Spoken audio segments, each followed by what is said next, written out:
हमरा के दूध पीका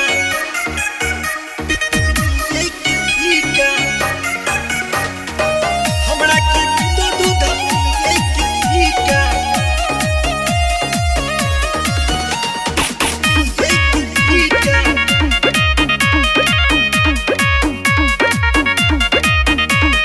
दिने दिने बाबे तोहर बढ़ता साई कवना के साथ करता रू कंप्रोमाइज बतावा ना।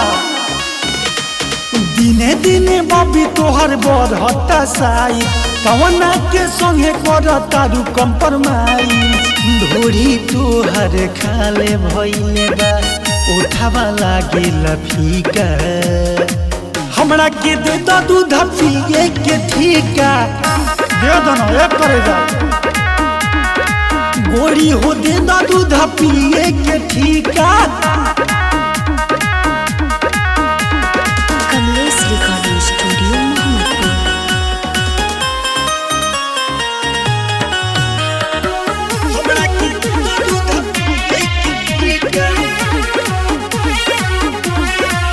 काचे उमर में बाछी तू तो लागेलू जवान बानी बगले के हम गहकी तनी करे धन्यवान एहो करा दो ना रोजे आवतारू लहंगा शादी के हो तू तो मस्ती में बड़ू मजा मारी के हो प्यार करे के सीखत बारू कहाँ से नया तरीका हमरा के दे दो दूध पिए के ठीका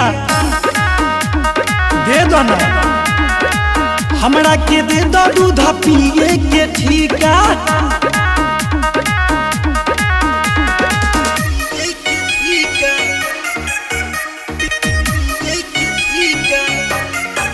हमरा के दूध पीका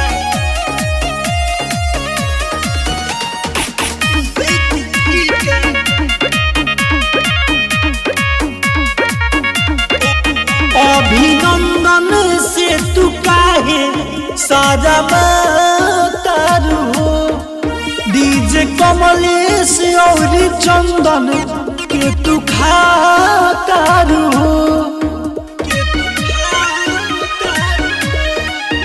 देखी जब जब खरा होला टावर नु हो पूरा दहिया में आ जाला पावर नु हो रोजो मार्केट में घूमत बारू करता रू तुई का हमरा के दे दो दूध पिए के ठीका दे दो ना ये बुच्ची गोरी हो दे दो दूध पिए के ठीका।